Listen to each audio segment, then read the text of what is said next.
Nelson Mandela, the first black president of South Africa, said that education is the most powerful weapon which you can use to change the world. The power of education extends beyond the development of skills we need for our economies to be successful.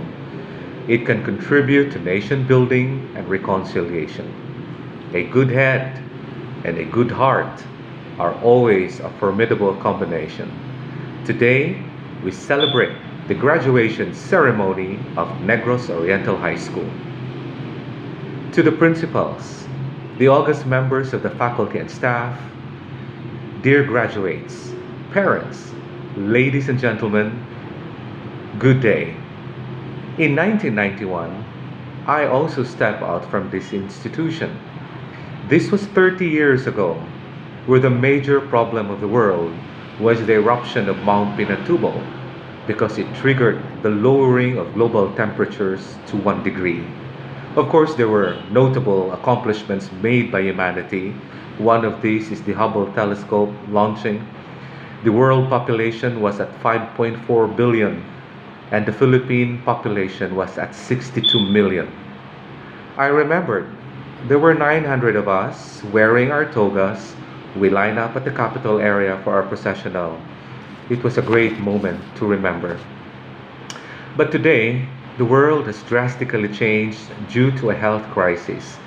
The invisible COVID-19, which has put the world into a standstill. It crippled economies. It made many families poor.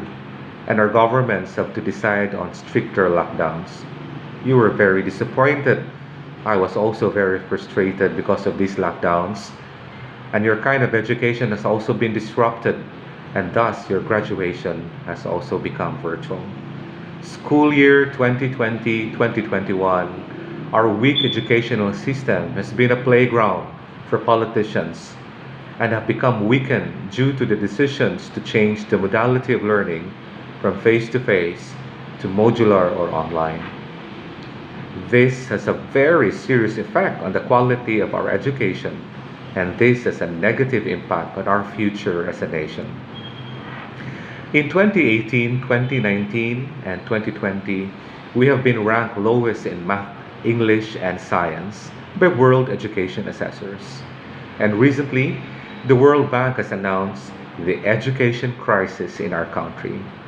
1 in every 4 grade 5 student does not have the reading and mathematics skills. Okay? Every 5 15-year-old students do not understand basic mathematical concepts. 80% of our children do not know what they should know at school. This is made worse by the rampant student bullying, hunger incidents among poor households, the lack of facilities, natural disasters, and the no vision among our leaders. Where are the youth who will consecrate their golden hours, their illusions, and their enthusiasm to the welfare of their native land? Dr. Jose Rizal, our national hero, asked, as he wrote in his novel El Filibusterismo more than a century ago. But amid such words uttered through one of the novel's characters, Padre Florentino, Rizal expressed his love and admiration for the youth, whom he called Bella Esperanza de la Patria, the fair hope of the fatherland.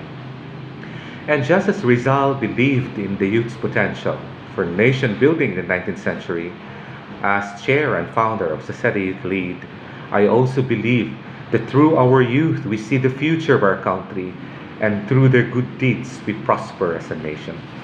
The power of our young people to be agents of positive change can never be stopped.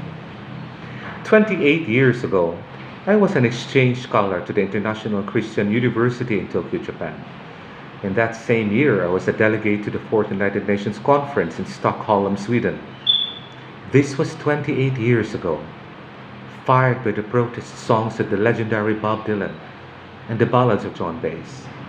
It was troubled by the aftermath of the Cold War, angered by the unlamented Frederick W. de Klerk government that was insidiously laying the basis for the eradication of apartheid in South Africa, and driven by the visions of the youth of the land who shook the very foundations of their countries with a radical view of what then ailed the world and with a radical analysis of what sustainable development should be. As Charles Dickens put it was the best of times and it was the worst of times. It was the best of times because it brought out the finest and the loftiest of thoughts among our youth. And it was the worst of times because that time was really fraught with danger, especially to the young who dare to challenge the day. And as I speak before all of you, flashes of those turbulent times come to mind. Young students braving the sting of tear gas, water cannons hitting their fragile bodies, and the sick-thickening thud of truncheon as it hit their skull.